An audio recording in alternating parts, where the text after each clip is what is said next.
Kick ass. All right. Cool. All right. So let's go through this thing one by one here.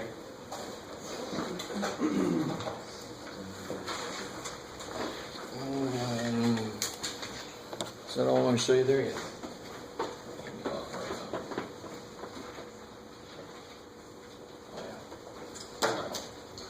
So the very first one, I'm not going to do the whole problem. Most people got it, okay? I mean, well, there's one little thing. And this is just something you got to be careful about. I will do one thing. I mean, when you rewrite this, it should be 3 minus 10 Plus 4. plus 4x, yes. So some of you guys got answers for wrong reasons. Now some of you guys get to the point where you have 4x minus 7 equals 4x plus 7. You subtract 4x, and somehow there's an x left alive. And I'm like, no, x's are all dead. And then some of you guys put like added 7, and he said 14, just kind of like hanging out. It doesn't make any sense. All the way down, it's an equation. There should be two sides all the way down. So if you do this, what's on this side? 0. So you really, the answer is 0 equals 14. Now you don't circle that like you've discovered something, right? You write a paper, I discovered that 14 is the same as 0. If you owe somebody $14, you can say, I owe you nothing. No, it's not going to work. What does this mean? Undefined. No, undefined is this. No solution. That means no solution. You better tell me what the answer is. And you say, well, there is no answer. No solution. That's the solution. There is no solution. Cool? Real quick word about this. Why is this called undefined? How do you divide by 0? Exactly. Okay, good. But that's not quite good enough. We could just call it, I don't know. But it's given a specific name. It's called undefined. It's also called other things depending on how you get here. But basically, that by itself is undefined. Who said that? I'm sorry. Why is it called undefined? You can't graph it. Huh? You can't graph it. Okay, you can sort of graph it again. It's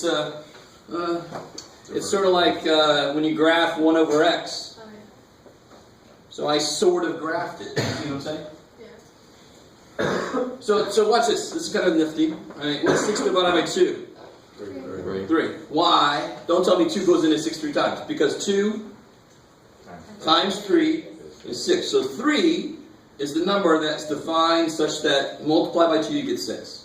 So if I do 6 divided by 0, I need a number here defined in a way that when you multiply by 0 you get 6. Is there any number that's defined in such a way? So we call it undefined. Cool, right? It's really good to know why we use the words we do. There's got to be some reason. It can't just be, let's just call it Bob. Okay. There's got to be a reason behind it. All right. Anyway, so that's the first one. A lot of you guys got here and circled it. Some of you guys did the mistake here with making this a minus, so you got some weird ass answer at the end. But no solution should be the official answer. What about part B? I don't think anybody, maybe 1 or 2 people did this the way I was intending. There's nothing wrong with foiling that thing out if you actually foil it out, right? If you see this, I saw way too many of this on the next that, or sometimes even that, which is really neat, which makes it really easy to solve. Yeah, but it's easy to get to the right and wrong answer. But when you see this, of course, you have to do what? I like that answer a lot better, what you guys just said, square root. But when you see this in general, you have to FOIL it. So if you FOIL that, you do have to use quadratic formula eventually, because you're going to bring the 1 over, you're going to have something you can't factor. You guys kind of with me? So a decent number of you guys did that all beautifully. But there's a much quicker way to get there, because of the way it's set up. If I add 4, get the 4 out of the way, what can I do? Square root. The real problem here is my x is stuck inside of a square. So when we're solving equations, we're often trying to unstick our x. We're trying to do the opposite operation to free our x up. Does that make sense? So foiling and stuff is fine, But this would, now the only thing you got, a little trade-off, that it's easy, but you got to remember what here? Plus or minus. Exactly. Because if I said, what squared is 9? What squared is 9? Plus or minus 3. 3 or negative 3. So if you had an equation, x squared equals 9, and you took the square root, you better put plus or minus to capture the fact that there are two ways to get there, right? That kind of leads into why x squared doesn't actually have an inverse. Because there's two possible outcomes. Alright, how are we doing so far? Sort of. Okay. A lot coming at you. Well, chapter 1's pretty dense. So then the next step is pretty simple, hopefully. You just got to get x by itself down. Right, so you subtract 3, divide by negative 2, and this is fine. But you can divide by negative, actually. What's plus or minus divided by negative? Plus or minus. Sometimes you actually have to write minus plus to be careful. Believe it or not. It's not going to happen to us in this class. But if you go into calculus, there are some times you want to write plus minus plus to capture something. That's enough of that. So either way, if you add a minus 3 and a minus 2 there, kick ass. If you cancel it out and make it plus, that's also awesome. Cool. Some of you guys got there through quadratic formula. Kick ass. Alright? Okay. But that's the kind of problem you should just be able to sink your teeth into and go, oh, thank God, it's just this. No big deal. I got to move over. What about, R2A? Now, if you ever have any, this is obviously, hopefully obvious. There's a few people that treated the 2/3 like it was 64 times 2/3. But I was hoping that would be pretty obvious that it's not, right? That's a power. And what about a fractional power? What's true? It's kind of cool how you can remember this. Yes? You write it like a cube. Beautiful. Cube. That's what's going to be cube of 64 squared. Cube root. Where are roots on most plants? All you botanists don't come at me with, well, potatoes and tubers. Right? No, screw it. On most plants, where are roots? On the bottom. Cool. So on the bottom of the roots, on the top is the power. Right, this is power. So you can write this. Now, some of you guys wrote this as this, which is exactly what I just said, right? But I don't want to put the 2 there. I want to put it out there, and I'm completely allowed to. Anybody have a question about why I'm allowed to do that? Well, like I do, but I really don't care enough to ask. Yes? Yeah, and my question is, why were you saying you could put it underneath to begin with? Just because the procedure I would do it like that. So here we go. You ready? This is the same thing as that. You guys believe me. Okay. I have been known to write stuff up here that's total bullshit, just to make sure you guys are paying attention. So, is that true? Why is that true? It's 1/3. Yeah, because in that situation, I would multiply the powers here, right? So of course it becomes that. Okay. And that would be with the square on the inside. But if I'm multiplying, does it matter what order I'm multiplying in? Isn't this the same as that? So that's why the 2 could be inside or outside. And why do I want the damn thing outside? Cube root of 64 is easy. Cube root of 64 squared? No. Especially if I can't use my calculator, right? You with me? So normally when I'm simplifying numbers, I'm going to put that power on the outside.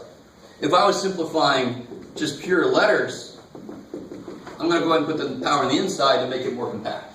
Right? Because there's no purpose. Who cares where you put the 7? You can't do shit with it anyway. Alright, good. I like it. So just to finish this out, what is the cube root of 64? 4 and 4 squared is 16. Now, I do want to point out, I love that some people did this. Kick ass, right? Somebody almost did that, but didn't quite show me enough work. I kind of knew that's what you meant. But I love it. 2/3 of a power is 2/3 of 16 multiplicatively. And if you break 16 into 3 parts, you get 4, 4, 4. Take 2 of them and you get 16. That kicks so much ass. Right? Beautiful. Tears. It's awesome. But this is the real algebraic meaning behind this, but that's the idea behind why it means this. It's kind of nice. Break it up into 3 parts and take 2 of them. That's what that means. So you can actually just do it more directly. All right. Baby. Cool. All right. Now is the time to bring up stuff. Let me tell you. Because all this stuff can happen anytime it wants to throughout the semester. So make sure you kind of get this now.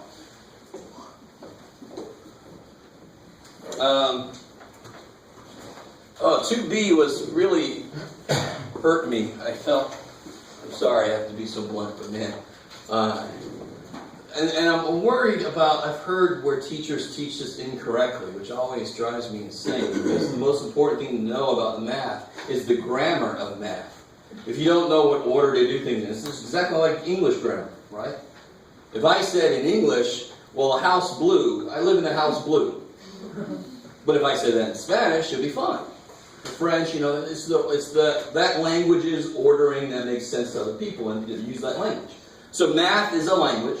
In the language of math, we have to use order operations, right? And what's the saying for order operations? Please excuse my dear. Yeah, please excuse my dumbass son. Oh, sorry, dear Aunt Sally. If you have a son, maybe like, yeah. I say that a lot. Please excuse my son. Now, I hate when it's written like this. It could have been called this. How do you say that? Bedmasa, right? Sounds a little freaky. So they chose this because it's easier to say, but I hate writing it in a straight line. It's very evil. Because then you think M before D. No, it's not some I before E, except that happens at the same time. Yeah, as it comes. I love it. So it's definitely parentheses, definitely exponents. Either one of these as it comes, and then either one of these as it comes. Yes, ma'am? Have you ever heard of GEMMA? It's like grouping symbols, exponents, multiplication, division, well, multiplication and division. Well, say it again. What's it called? GEMMA, G-E-M-A. So it's I know. I'm with you on that. And thus is so well known. Because multiplication and division are the same damn thing, right? Division is multiplication by the reciprocal. Subtraction is addition of the opposite, the inverse, right? Anyway, I don't get too deep in that, but I like that. Because, of course, parentheses also means absolute values. It also means brackets. It also means all this other shit. Grouping symbols, I like that. So here's an evil problem that I'm telling you going in, this is an evil problem. What is that? And I'll tell you this, I'll follow it up with, it is not one. The mistake people make is that a lot of you guys have, I wrote in your paper, division is not last. It is so desperate, I don't care which way you look at it, is it last? No. So very rarely should you do division last, right? Because it's here in the middle. So what is the answer to this? 16. Why is it 16? It's linear. Because you do it, what's the only operations in there? Multiplication and division. So I do it as it comes. 4 times 4 is 16. Divided by 4. You write it down. You can make a division symbol here, can't you? 16 divided by 4. 4 times 4 is 16. But it's just so human for us to split it at the division symbol. But in a way, I want you to see how that's not fair. What am I dividing by? I'm dividing by 4. So if you multiply these, you're suddenly dividing by 16. That's not fair. Poor little thing.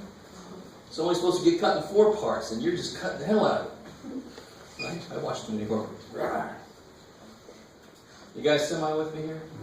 Alright. It's human. It's very human. But you got to force yourself to realize the grammar of the language you're using. In the math language, this is the grammar you have to use. Alright. Cool. Anyway, so what's the actual answer supposed to be on that? Negative 12. 2b, yeah, negative 12. The next kind of layer of what drives me a little crazy is when people try to do this. Now, why can you not do that? Yes. What operation are exponents based on? Multiplication, right? So they're not going to play well with subtraction and addition. I had one person that, I'm not picking on you, this is better than the people that just went in and make this 100 minus 169. You foiled this thing out. But the only time you got to foil something out is when the inside is something you don't know. I know what the inside is. What am I squaring? Negative 3, yeah. So of course, what's the P mean? Inside parentheses, right? So it's supposed to be 12 minus 4. Now the next thing I get wrong is people put this. Now what has somebody done wrong there? What's the operation here? What did it suddenly become? Right? It's like David Blaine in math here. You have a David Blaine. I don't know if anybody's ever seen that YouTube thing where they make fun of David Blaine. It's hilarious. But you got to maintain the operations, right? There's times there, it better still be times. And now, of course, what do you do here?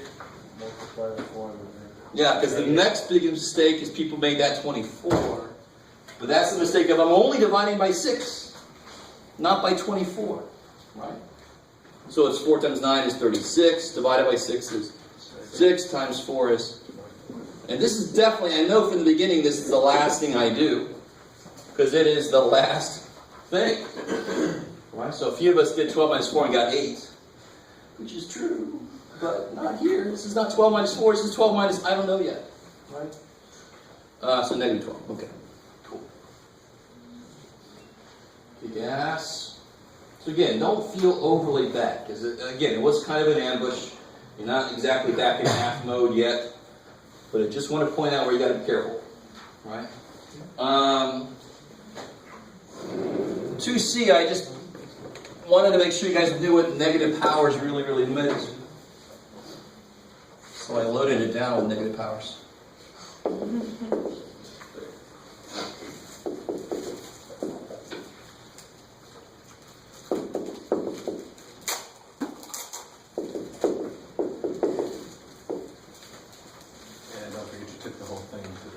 Yeah.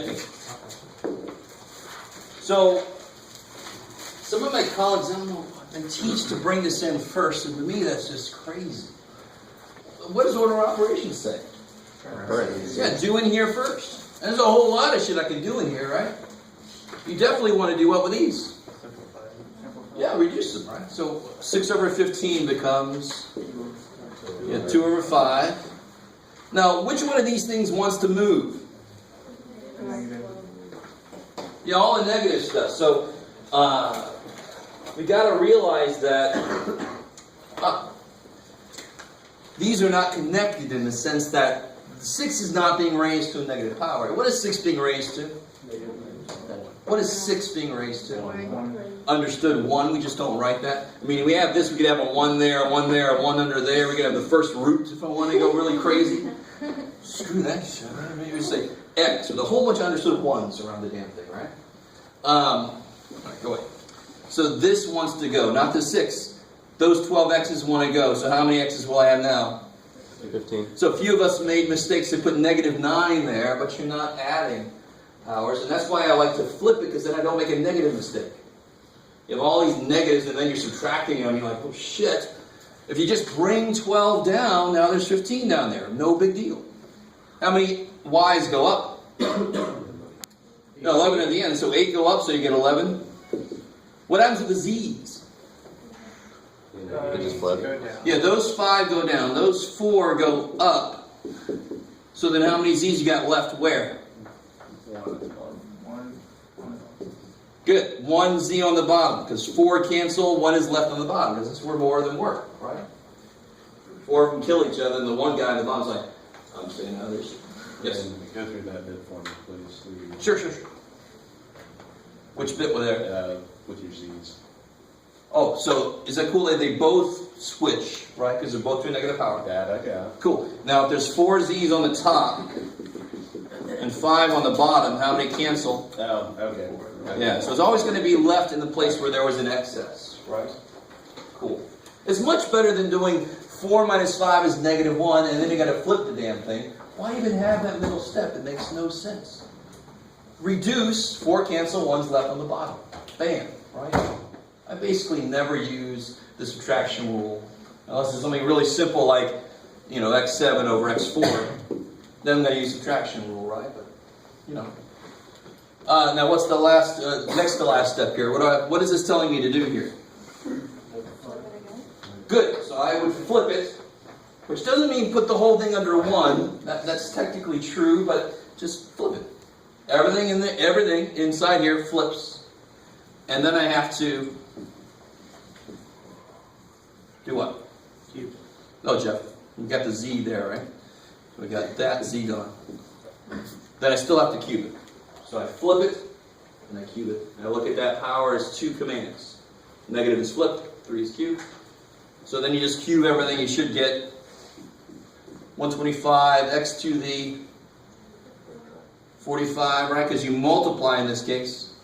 Z third over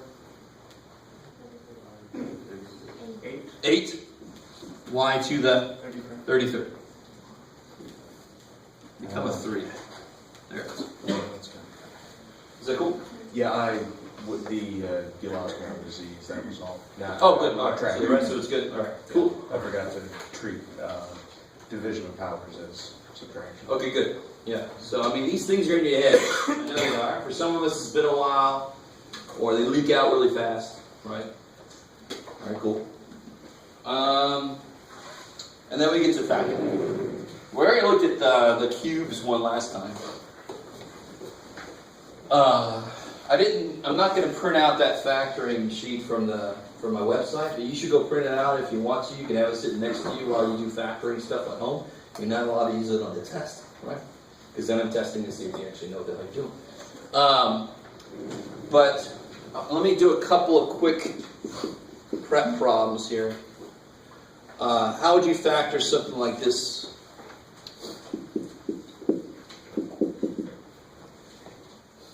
Oh, you can do it, Jeff. Can you? Sure. Yes, sir. The x minus 7. Yeah, so you're thinking what? You're thinking... Negative 7. Yeah, two numbers that multiply to be 28, and add to be negative 11. Cool. They have to be the same sign, because that's got to multiply to be positive, right? All these checks and balances. Instead of, oh shit, a lot to remember, no, it's checks and balances. So then, yeah, x minus 4. So that should be a thank God problem, right? Or thank whatever your favorite deity is. All right, good, good. Any God you want to? It's all good. Whoever helps you out the most. What about something like...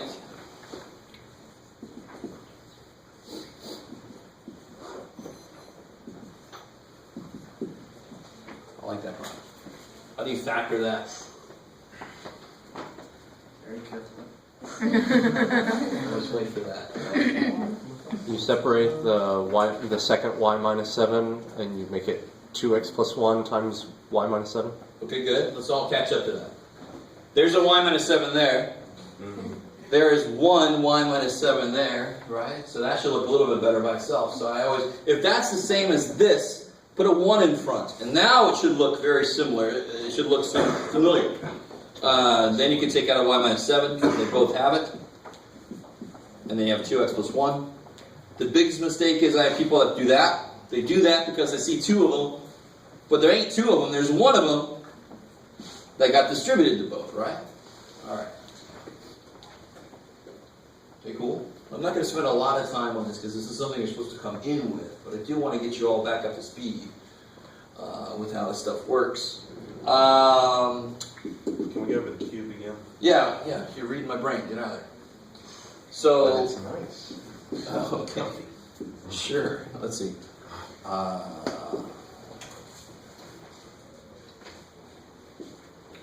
That was yummy. You suck. Totally. Yes. Reduce. How do you reduce? You can both of the exponents are multiples of 3. Okay. So you'd end up with 27 no from 3 and 8.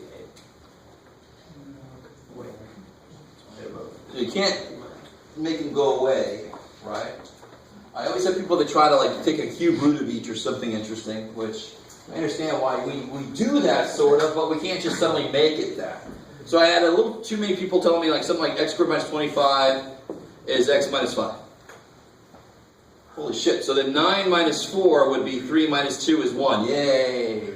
9 minus 4 is 1. What? No, you can't take the square roots of pieces of a subtraction problem, right? So the right way to do this is sort of like what you're saying, but break 27 up into 3 parts. 3, 3, 3. Break W9 into 3 parts. W cubed. So it's 3W cubed, 3W cubed, 3W cubed. Cool? Because we identify it's only 2 terms. It could only be squares, We're cubes. It's obviously cubes. There's no GCF, right? And what about this dude? That's going to be 2a squared, 2a squared, 2a squared. Now see if anybody will humor me. What do you put down there? 3. A little dude and a big dude. What goes in the little dude? 3W cubed. One of these 3w cubes minus one of these 2a squares. So then these have to go there so that when you start to FOIL you actually get that, right? So that'll be 6. At the end has to go these two in the same way. So at the beginning there's 1 of each, 2 of each, 1 of each. So this will be 4a4. And then of course we've got the Pulp Fiction dude in the middle. Plus, so we can cancel stuff. 6 a squared w or w cubed a squared, yeah. There's always a plus there. I don't know if you guys ever heard, so 1 of each, 2 of each, product in the middle. Right? And there's this little saying that I'm okay with. This is the same sign always. This is the opposite sign always. And this is always positive. So you got so. Which is okay. I don't like using too many tricks or mnemonic devices because then you have a foundation built on tricks and mnemonic devices, not on understanding why it works that way. And then you can't go very far in math. You need a good firm foundation. But what the hell, that's fine. That doesn't do too much to us. So let's look at the problems on here. Here, before I get too far away, here's one for you guys to try. I'll shut up for a minute. You guys try this cube's so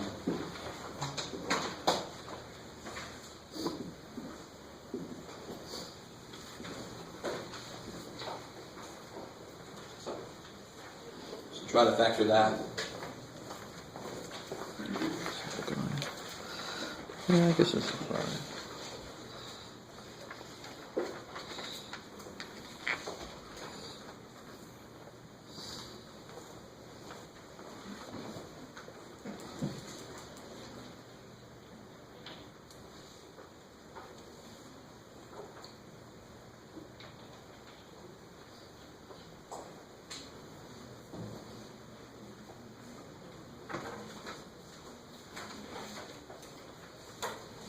Anybody not get their thing from yesterday back? Maybe sneak in after I handed them out.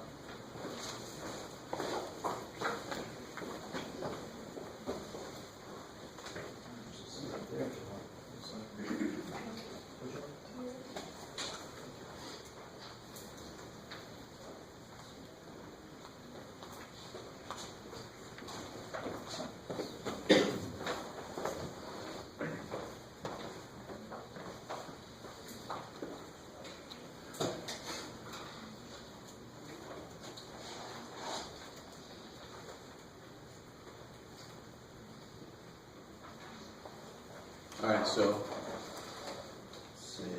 how does this get broken up? 4x.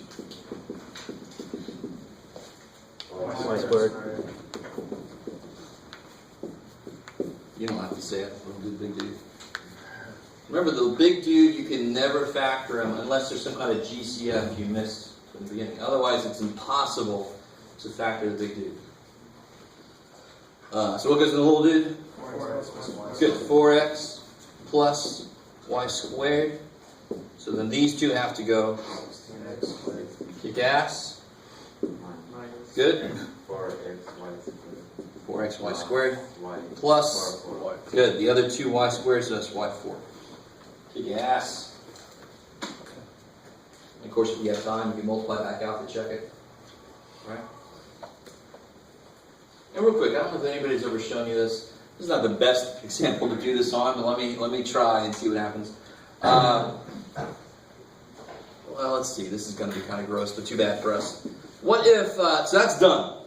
I don't know if you've ever seen this, but what if x were, because what could x and y be? What could they be? Any real number. Anything. They could even be complex numbers if you want. Yeah, let's just make it a real number. So if x was 1 and y was 2, what number does this represent then? Looks like it's going to be 64 Plus whatever. plus, 2 to the 6th. yeah.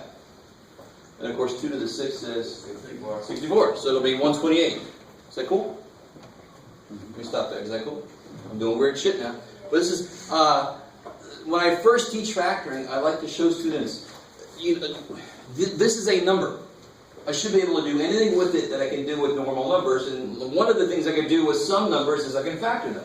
Some of them are prime, of course. That one isn't. I factored it. But then, whatever number this represents has to actually factor like this. One way to factor, right? So if that was 10, this should be 10 and 1 or 2 and 5 or something like that. You guys kind of with me? So sure enough, if x is 1, y is 2, the problem is 128. And what's this going to be? X is 1, y is 2. So that's 4 plus 4 is 8. Is that cool? X is 1, y is 2. Times 16. Oh shit, let's do this now. 16 minus 4 times 4, 16, plus 2 to the 4th, 16. And so that's 8 times 16. Is 8 times 16 128? Yes. So that is one way to factor it. So why is factoring algebraic expressions? Why is it difficult? Because you're factoring an infinite number of numbers at once. Of course it's going to be a little bit hard. Right?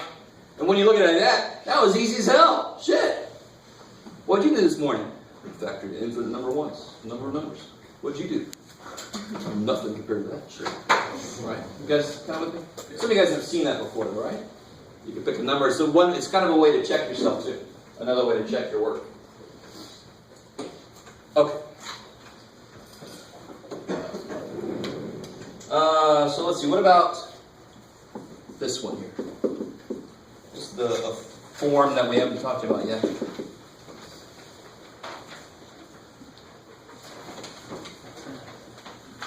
One way to factor this is just to guess and check. And I personally hate guess and check, but it certainly works eventually. Right? So there's multiple ways to factor 4, there's multiple ways to factor 10, there's multiple places you can put them, there's multiple plus and minus combinations. Have fun, right? So the more comfortable you are in numbers, the quicker that kind of approach would be. But what's a good general way to do any of these? What do I have to do first? Multiply negative 10 and 4. Good. Multiply these together. Get negative 40. Right? And I just can't. Do we got this here if you want it? Everybody does. There it is. Huh? I have no idea what you're doing. Oh, sorry. That's the given problem, right? That's 3A from the warm-ups. Yeah. So the first step that you must take is to multiply these together. Let me explain to you why. I've never seen that before. How do you factor that? Or do you? Honestly, just glancing at it, I would plug it into the quadratic. I would plug and check. I understand. But the problem with the quadratic is it solves this equal to 0. Is that the question?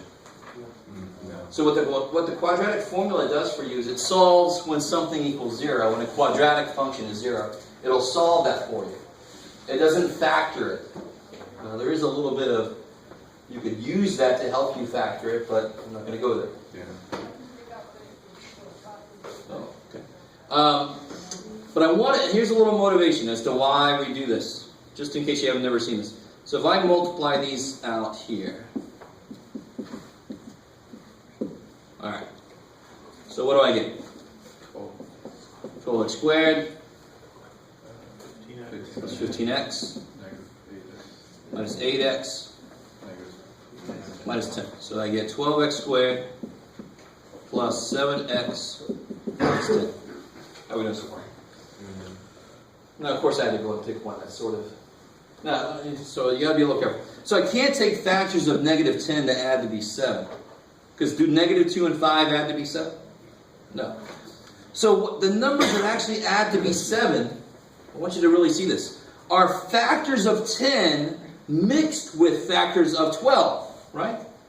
The 2 and the 4 got mixed. That's from the 10 and that's from the 12. Does that, you guys see what I'm saying?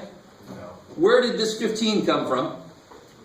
3 and 5. 3 times 5. Now looking at the result, where would the 3 have come from? 3 and 4 makes 12, right? So the middle term comes from a mixture of the factors of 12 and the factors of 10. There's the factors of 10. I got to mix the factors of 12 and 10 to get the middle terms that become that. You guys, you with me? So that first term, its parts screw with my middle term. So it's not as easy as just finding the factors of 10 that make 7. I can't do it that way anymore because I have to take this guy into account, right? And real quick, what is 12 times negative 10? Negative 120, because that would be the first step if that was my problem, right? Now watch this. 15 times negative 8. What's 15 times negative 8? Negative 120. So I mean that would be, those are the numbers that would go here that would make this work if I'm going backwards, right? So if I take this number into account, because he's going to screw my numbers up, stupid dude, so I got to take him into account. 4 times negative 10, now I'm working with negative 40. If I find the factors of, for example, here, negative 120, the factors that make 7 are 15 and negative 8. And then I can split the middle term up into those. And then I can group from here to here. So that's exactly what we're doing here, just, in that reverse order. Yeah, I don't know. I think a lot of people know like the X method. I don't know if you The Xbox? It doesn't do a damn thing for you. But, because how does X method work? AC on the top and then the B on the Yeah, so we're going to get AC. What's by AC? 40. So don't get me wrong, I'm sorry. I don't know why this is like a security blanket for people, but if it makes you feel better, But cool. then you can divide right around. No. The problem with that shit is, if you've ever heard of a method called bottoms up, Yeah. do not use it with me unless you can explain to me why it works. The funny thing to me, stay with me, because it's magic. It's a black box. It's magic. Yes, it's a black box. Right?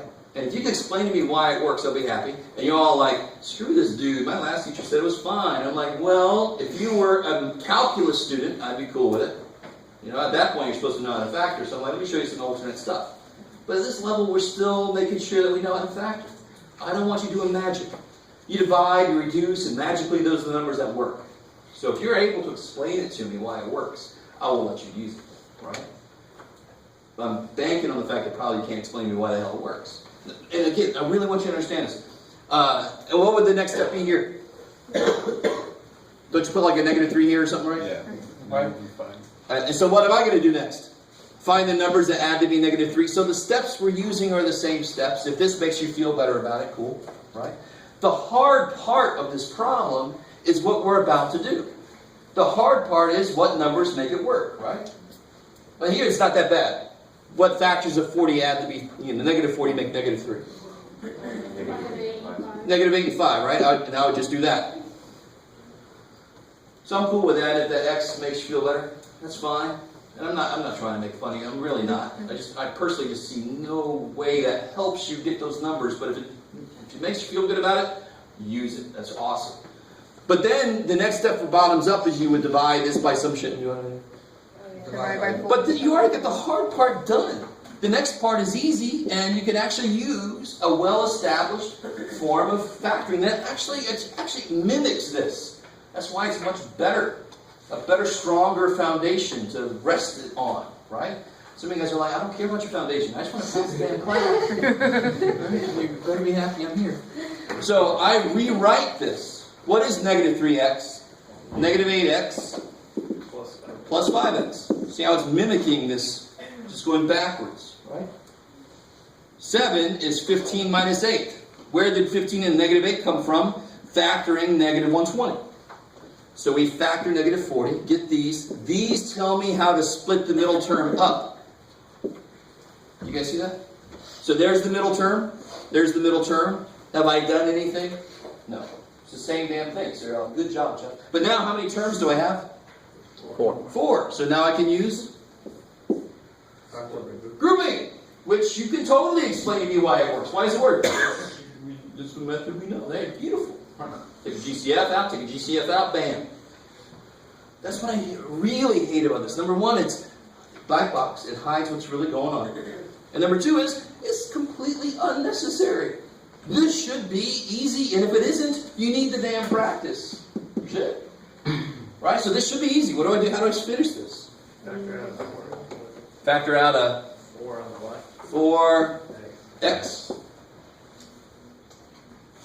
X minus 2. And 5. Now how do I know I'm on the right track? Because you have They're the 2 same. X If minus they are not the same, can you do anything else? No. It means you either made a mistake or it doesn't work. But this method I use here is called the surefire method.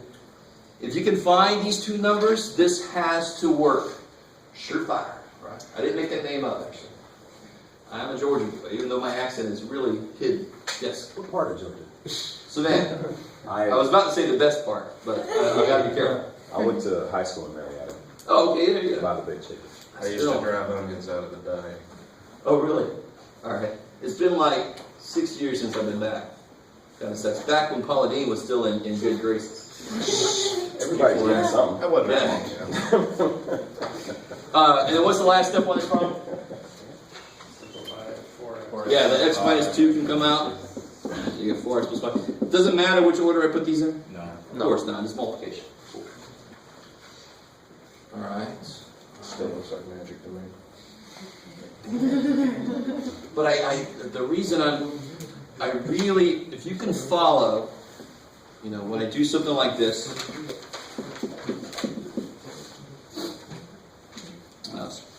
some there stuff, right? So I'm starting where I ended up here. So I should be able to kind of follow it along. So sure enough, this would be like I could distribute the 2x to both. That would be this step here. Yeah? So I get 8x squared minus 10x. And then I distribute the 3 through, so I get 12x minus 15. So I'm here now. And then here I just put together my middle terms. So then what you do is, in mathematics, you say, can I come up with a process to find these two numbers if I start here? If I can find those two numbers, I can do exactly this in reverse. And that's the process we use to get those two numbers. And why does that process work? Because factors of this guy mess around with factors of that guy. So then you look at factors of the whole thing at once. So much better if you actually see why something works than if you just learn a process, especially, magic, bottoms up, weird shit. Right? Bottoms up, I'd much rather be doing something else than math at that point. I'm saying. Sorry. All right. I'm going to try and understand this. We're using a constant of A and a constant of C. Good. All right. Multiplying those together and looking for the list of factors that we're going to work from. Good. So that's AC. And then Okay. find the list of factors that make them middle terms. So that step is actually the same. So then we're looking for the factors of the constant of the middle term. Good. That'll add to be that middle term. That add to be that middle term? Yeah, it's the same. How do I do when there's a 1 out front? Here's the funny thing. When there's a 1 out front, it's very simple, right? Mm-hmm. But I still do 1 times 10. Because that's 10. And then what factors of 10 make 7? 5. 5 and 2. 5 and 2. I could break this up and do the grouping, but since there's a 1 out front, I already know that the factorization will be exactly the numbers I found because they're not screwed around with. There's no number here to screw around with them. Okay, boss, you got a little too fast on there. Yeah. The constant of the B. We're looking for the factors of that. No. We're looking for factors of C that add to B. Right, that's 5. Just the factors of C that add to B. In this case, why? Because there's just a 1 there. Yeah, but I'm looking in all cases. All right, good. So if there's not a 1 there, then you want to look at the factors of AC that add to B. Okay, now what about B? The constant of B. What am I looking for there? We just said. The same The again. factors of AC that add to B.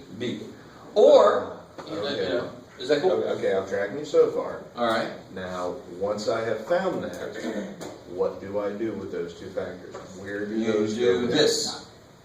Is it always going to be positive, or is it going to change? Because you've got It's just whatever what two you've numbers. got right there is negative 8x and positive 5. And why do I have that? That's what I'm asking. Negative 3x. Shut up. Whoa, dude. No. I cannot handle two conversations at once. I'm trying to understand this.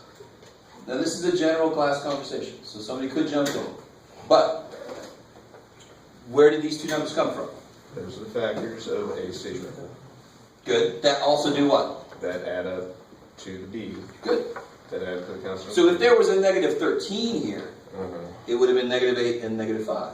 Right? Okay. This would have had to been a plus 10 to make it positive. You kind of with me? So whatever two numbers you find here that make this work and that work, that's how you break it up. Okay. Cool. And then from there you can group, because now you have 4 terms. All right. And whoever it was back there, I apologize for snapping at you. Having a hard time tracking this. I know you Good, want good, to help, but I can only track one conversation at a time. So I get I- you know, multitasking stuff. With factoring, I am going to go a little quick. And so if I'm going too quick, you have to come see me in my office hours. Factoring is something you've been working on since Math 90. So I have to kind of believe you know the factoring, but maybe it's just kind of gotten buried. So I am going to go a little quickly through this. Okay. Now, I think there was just one more on here. This one is what I really call a thank God problem.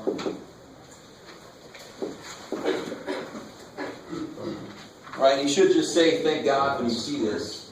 I mean, there are two terms, so it could only be squares or cubes. Right? Is there a GCF? No. Neither of them have something that the other guy has. Right? So I know it's got to be squares. It's kind of a giveaway. So that's when I go, thank God, because all I got to do then is, since it's squares, there's 2 of everything in there. So I break 4x squared in half and I get 2x. 2x. Plus minus or minus plus? 3a squared. And I'm guaranteed that will work because I actually want factors of this that add to be 0. I want the middle term to cancel, of course, right? That's why there's only 2 terms. So make it plus minus. I'm guaranteed the middle term cancels. Which kind of reminds you, if it was instead 4x squared plus 9a4, what could I do? Yeah, I could go imaginary numbers. But if I'm just using real numbers, I can't do anything. You guys kind of with me? Cool. This one would be kind of weird with imaginary numbers, to be honest, but we won't go there. Okay. Cool. Wait, so that's all you need, right? Yeah, this would be it for that problem there. And this would be, I'll call this officially prime. If I want you to use complex numbers, I'll be very upfront about it. I'll say factor the following using complex numbers. So how the hell do you do that? It's a good question. How would I factor this using complex numbers? Do what you can and accept partial credit. Well, what is it that you can do then? It better be something that makes some kind of sense or you ain't going to get any partial credit. Yeah, so you'd want it to be x plus 5, x minus 5, but the reason it's not that is because of what we just said. They'd have to now be multiply and be positive. And the only kinds of things that we have that when you multiply them together, it comes out negative, so that this negative makes it positive at the end, is the I term, right? So let's check it again, x squared. The middle terms, of course, cancel.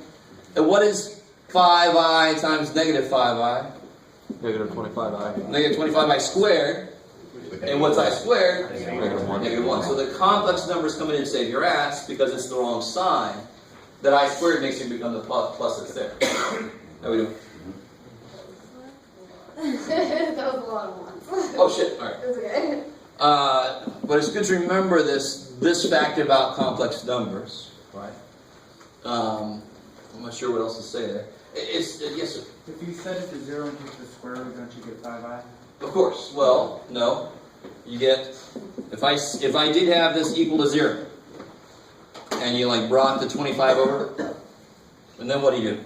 Take it. Square root. Yeah, plus or minus. Plus or minus, yeah. Plus or minus 5i.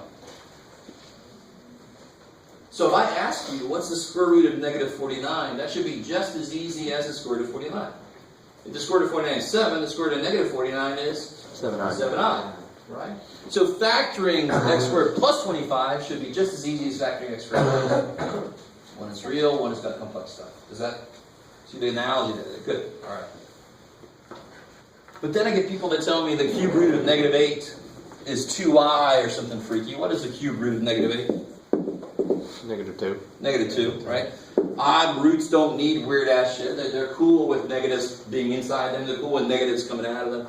Square roots, if there's a negative inside, they freak out. They can't equal a negative number. They're all freaky about negatives, right? I like it. I like it. Okay. So, I mean, this class in general is a 6-unit course. It is dense already. Chapter 1 is a review of all the math we've done until today. So that is going to be dense within dense. It's crazy, right? So just realize that as you go through chapter 1, if you're having some trouble, this is the time you have to go get some review books. You have to go to the tutors. You really want to kind of bone up on some of the basics here so that they're not screwing you over when we're in chapter 3, 4, whatever, right? You want to only be screwed over by the new stuff at that point, not the old stuff too. You don't want to be screwed over by anything like, you know. All right. This is section, I think it's 1, 2. I'm not sure. 1, 2 is where we talk about, exponents and radicals. Is this where we also do graph factoring? No, 1, 3 is factoring. Cool. I like it. So let's use factoring for some purpose here. That sounds like a good idea. Why the hell do we learn how to factor? Break things down into smaller parts. I like it. I like it. So one reason we learn how to factor numbers is so that we're able to do something like reduce that, right? So how do you reduce this? Break it up into 3 times 4. Yeah, so this would be 3 times 4 over 11 times 4, so it's 3 over 11. We wouldn't even show this stuff, would we? No, because they're numbers. I can kind of think about them in my head. I could put a little divided by 4 if I wanted to, right? But we don't even realize that we're factoring them, and that's how this works. And again, why am I allowed to cancel these? It's almost too simple there to even worry about it. But why am I allowed to? Because it equals to 1. True. But so, here, 4 over 4 equals 1, but can I cancel this? No. Because division does not cancel addition. So the operations have to be the opposite. And I say that because the minute we put variables in, it's so easy to not even realize that's a problem. So if I always have 2x plus 4 over 2, and somebody always either does this and says, well, the answer is x plus 4. But I mean, can you see why that can't be true? It's x plus 2. Yeah, exactly, because what's being divided by 2? Both of these are being divided by 2. So how do the 4 escape? So you just got to be careful when we're doing these kind of problems, because the next level of this is bring in algebraic expressions. Something like, what you got, Jeff? And this is where people just don't even, your brain just goes, well, that's weird shit. We got to be able to do that. That's awesome. And then you reduce the 9 into 15. Right? It's almost only human at that stage to want to be able to do that. But you got to do the same thing we did here. Yeah. How do you factor the top? Plus and minus 3 and 5. Beautiful. 3 and 5, right? Because 3 and 5 multiply to be 15. And they add to be 8. And cancel the x. Cool. And now that you've got it, what's the only operations in there? There's actually no addition in there. That's a number times another number. And that's a number times another number. All right? So there's only division and multiplication. So now if I have any numbers that are the same, I can cancel it. Same way I did there.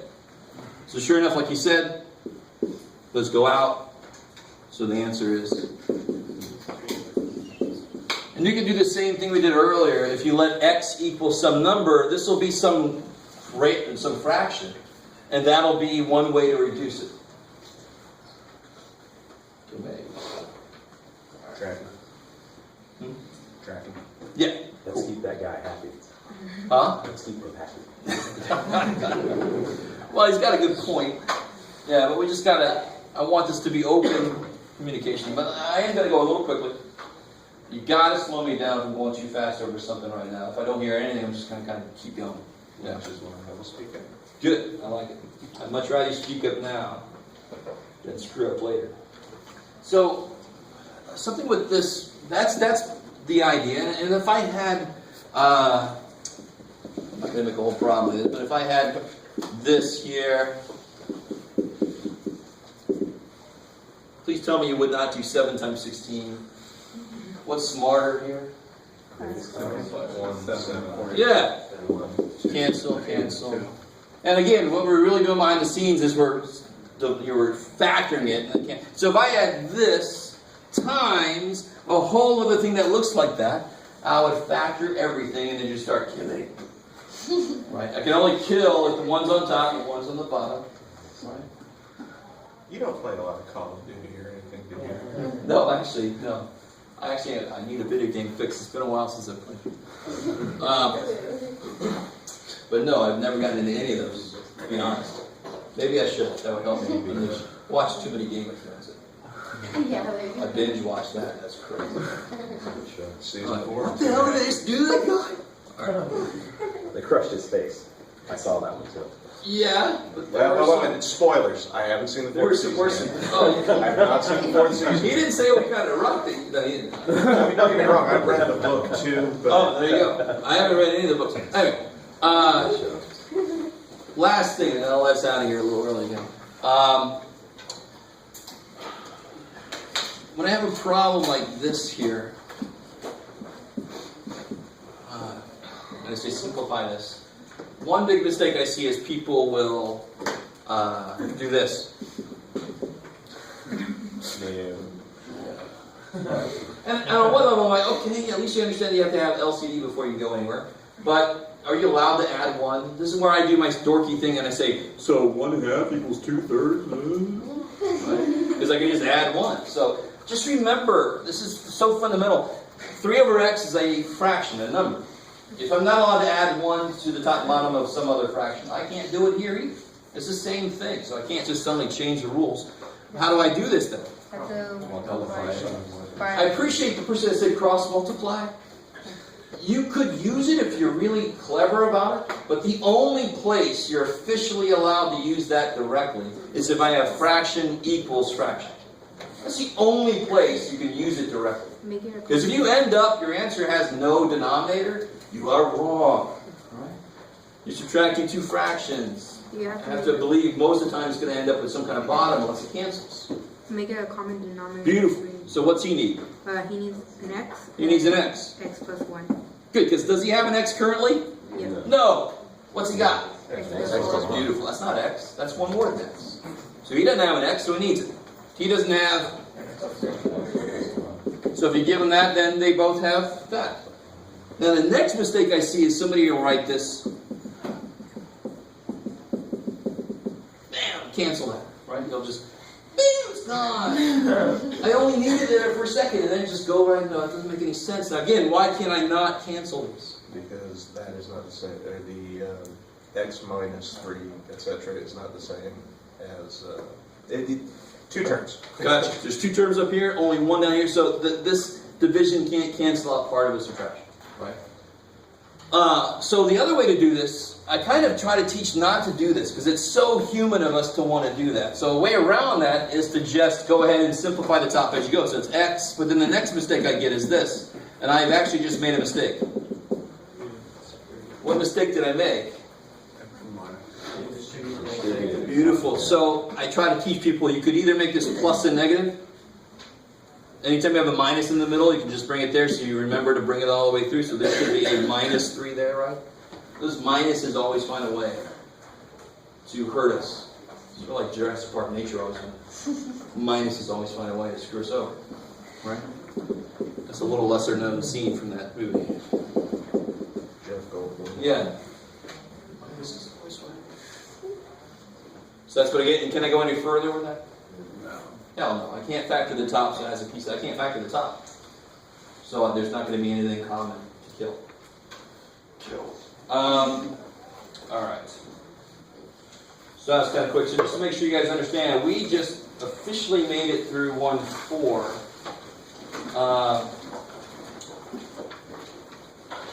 Yeah. So tomorrow we're going to focus on word problems. So go ahead and print that word problem sheet out if you want to from my website. Bring it tomorrow.